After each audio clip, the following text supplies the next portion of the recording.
चर्चा करेंगे अपने हस्तरेखा विज्ञान के अंदर हथेलियों की आकार और प्रकार की।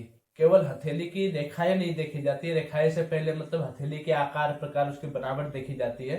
जैसे कि अपन किसी व्यक्ति से मिलते हैं तो केवल उसके मतलब गुण या स्वभाव नहीं देखा जाता, उसका शारीरिक रंग रूप, है ना, उसकी बनावट सब कुछ देखते हैं, उसके उससे भी उसको जज करते हैं कि भाई कितना लंबा चौड़ा है, कैसा है, उसका व्यक्तित्व कैसा है, सब कुछ सबसे जज करते हैं।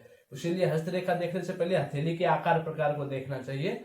तो आज हम बात करेंगे हथेली के आकार प्रकार से भी हम व्यक्ति के बारे में बहुत कुछ जान सकते हैं। तो हथेली के आकार को नापने के लिए, है ना, यहां से मणिबंध रेखा, ये मणिबंध रेखा कहलाती है। ये मणिबंध रेखा के अंतिम छोर से, ठीक है, मणिबंध रेखा के अंतिम छोर से ये मिडिल फिंगर, बीच वाली फिंगर मिडिल फिंगर कहलाती है, बड़ी वाली फिंगर, और इसके नीचे तक ऐसे नापेंगे। ये तो लंबाई हुई, ये हथेली की लंबाई हुई। और ये थंब यानी अपना अंगूठा, इसके अंतिम छोर से लेके हाथ की बाहरी हिस्सा, ये अपना हुआ हाथ का बाहरी हिस्सा, ये अपना हुआ चौड़ाई। तो ये ऐसे तो हाथ की लंबाई नापेंगे और इस प्रकार से चौड़ाई नापेंगे। अब हम बात करते हैं, ये 2-3 प्रकार की होती है। किसी की हाथ लंबी होती है, किसी की हाथ चौरस होती है, चारों तरफ से बराबर होती है, और किसी की हाथ छोटी होती है। तो अपन बात करेंगे वर्गाकार हथेली, मतलब मणिबंध के यहाँ से और ये मिडिल फिंगर के नीचे तक का थंब से इधर बाहरी हिस्सा, ये दोनों लगभग बराबर होना चाहिए, लगभग बराबर होना चाहिए।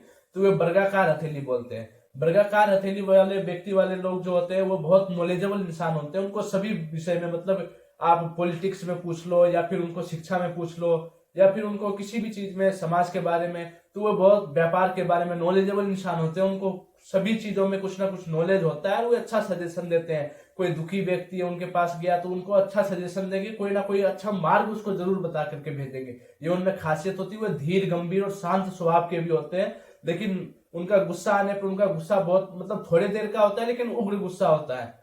तो ऐसे समझ सकते हैं वो शांत स्वभाव के होते हैं लेकिन थोड़ा गुस्सेल भी होते हैं। दूसरा, वो जो भी जीवन में उन्नति प्राप्त करते हैं, जो भी सफलता प्राप्त करते हैं, सफलता का सीढ़ी चढ़ते हैं, उसमें किसी विशेष व्यक्ति का रोल नहीं होता। वो अपने मेहनत से ही चढ़ते हैं, वो अपने मेहनत और परिश्रम से, मतलब सभी तरह से वो आगे बढ़ते हैं। और वो पूरा जो भी काम करते हैं पूरा सोच विचार करके और फिर उस काम में लगते हैं, उसको मतलब अच्छे से करते हैं, उसको पूरा जिम्मेदारी के साथ निभाते हैं। बात करते हैं अपन सक्रिय हथेली वाले। सक्रिय हथेली वाले जो लोग होते हैं उनका हाथ छोटा होता है, मतलब होता है सकड़ी गली है, इसमें एक ही गाड़ी जा सकती है। तो जब सकड़ी हथेली, छोटी हथेली हो, रूखी सूखी हो, ये पर्वत ज्यादा उठे हुए नहीं हो, सकड़ी हथेली वाले लोग होते हैं। पीछे से भी देखेंगे सकड़ी हथेली, पतली पतली हाथें दिखेंगी आपको। और सक्रिय हथेली वाले जो लोग होते हैं वो स्वार्थी स्वभाव के होते हैं, है ना, डरपोक भी होते हैं। जहां उनको लगता है यहाँ खतरा है या यहाँ खतरा मोल लेना पड़ेगा ये सब कामों में, तो वो फिर उसमें खतरा मोल नहीं लेकर के धीरे से निकलना पसंद करते हैं। स्वार्थी ऐसे होते हैं, उनका कोई भी काम हो, अगर उनसे आपको फायदा हो रहा है तभी आपसे दोस्ती करेंगे, या अपना काम निकलवाना है तभी आपसे दोस्ती या रिश्तेदारी निभाएंगे। वो थोड़े स्वार्थी प्रकार के होते हैं। शास्त्रों में ऐसे सकड़ी हाथे वालों लोगों का बोला गया है कि भाई ऐसे लोगों से थोड़ा बच के रहे तो आपको भी फायदा होगा। ये अपना फायदा उठाने में बहुत आगे रहते हैं। बात करते हैं चौड़ी हथेली वाली। जैसे अपन मणिबंध से मिडिल फिंगर के नीचे तक नापेंगे और फिर अंगूठा से इधर नापेंगे। अंगूठा से और बाहरी हाथ ये अगर ज्यादा लंबा हो, बाहरी हाथ अगर ये ज्यादा बड़ा हो, तो वो चौड़ी हथेली आ गई। चौड़ी हथेली वाले दृढ़ निश्चयी होते हैं, जो निश्चय करते हैं वो करके छोड़ते हैं। दूसरा, ये जो भी वादा करते हैं वो पूरा करते हैं, ये नहीं झूठ मूठ वादा करते हैं, ये चाहे कोई भी हो। तीसरा, ये चरित्रवान होते हैं, ये चरित्र के पक्के होते हैं। ये मतलब किसी से, मतलब जिससे प्रेम करते हैं उसी से करते हैं, उसके अलावा दूसरे को नहीं देखना, या देख भी रहे तो उसके अनुमति से, उसके किसी के रिलेशनशिप में आ भी रहे तो उसकी आज्ञा से, ये नहीं जबरदस्ती घुसना। ये सब उनको मतलब पसंद ही नहीं होता है। कोई दूसरा करता है उसको मना और करते हैं।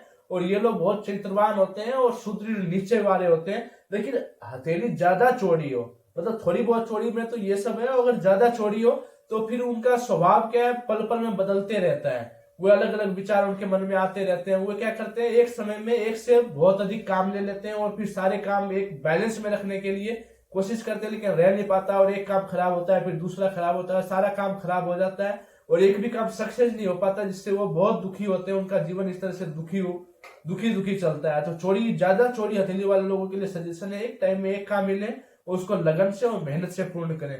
बात करते हैं लंबी हथेली वाली। मणिबंध से मिडिल फिंगर अगर लंबाई ज्यादा है और चौड़ाई कम है तो वह लंबी हथेली, आयताकार हथेली भी ऐसे हथेली को बोलते हैं। ये लोग क्या होते हैं, मेहनती होते हैं और पूर्ण मेहनती होते हैं और जिस भी काम में हाथ डालते हैं, और हाथ वाले तो किसी काम में हाथ डाले और देख रहे हैं कि भाई अपने से ये काम हो नहीं पा रहा है तो इसको छोड़ दो और दूसरा काम कर लेते हैं, लेकिन वो ऐसे नहीं होते। जो लंबी हथेली वाले लोग होते हैं, एक काम होता है उसको पूर्ण करते हैं, जिसमें भी आते हैं उसको पूर्ण करके फिर छोड़ते हैं। तो ये अपने परिश्रम से जीवन में बहुत सफलता प्राप्त करते हैं, क्योंकि परिश्रम करने का तरीका ऐसा कुछ होता है। बात करते हैं छोटी हथेली वाले। आप देखेंगे किसी किसी का शरीर की आकृति और शरीर का लंबा चौड़ा खूब होता है, लेकिन हाथ जो होता है ना, हथेली यहाँ पे, ये पूरा हथेली मान लीजिए, इधर से भी देखेंगे तो हथेली उनकी छोटी दिखती है। तो छोटी हथेली वाले जो लोग होते हैं, ये लोग भी थोड़े स्वार्थी प्रकार के होते हैं। ये भी अपने काम से काम रखते हैं अधिकतर तो, और स्वार्थी प्रकार के होते हैं। आप समझ सकते हैं स्वार्थी का मतलब।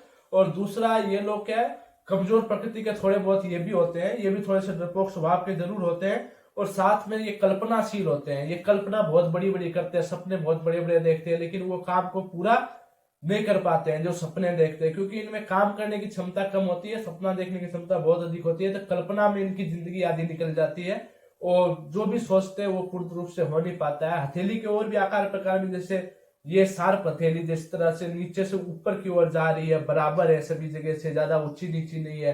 शार्प, ऐसे लोग भी भाग्यशाली होते हैं। ये जीवन में धीरे धीरे उन्नति को और बढ़ते रहते हैं, सफलता प्राप्त करते हैं बहुत आगे तक। अगर हथेली रुकी सुखी हो, मतलब कहीं से ऊंची कहीं से नीची हो, तो ये मतलब उसके भाग्य को दर्शाता है कि भाई इसका भाग्य इतना अच्छा नहीं है। ये हथेली को देख के अपन बता सकते हैं। दूसरा, हथेली अगर थोड़ी थोड़ी गुलाबी रंग लिए हुए, सभी पर्वत उठे हुए हो ठीक ठाक अपने, तो ये भी मतलब भाग्य का, उसका भाग्य का प्रदर्शन कर रहे हैं कि उसका भाग्य अच्छा है, वो जीवन में थोड़े मेहनत करके अच्छा सफलता प्राप्त कर सकता है। लेकिन हथेली का रंग जैसे मटमेला रंग हो, या फिर मटमेला रंग हो, उसके पर्वत ऊंचे नीचे हो, या सही नहीं हो, तो उससे पता चलता है कि भाई इसको भी अपने जीवन में बहुत संघर्ष करना पड़ेगा अपने जीवन जीने के लिए।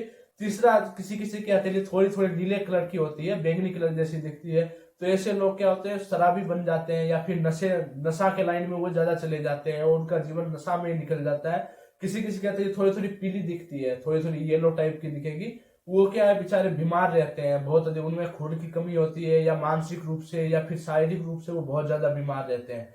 तो आइए आगे हम अंगुलियों पे चर्चा करेंगे। आपके मन में कोई प्रश्न है तो वे कमेंट जरूर करें, और वीडियो को लाइक एवं सब्सक्राइब और शेयर करें। श्री राधे राधे।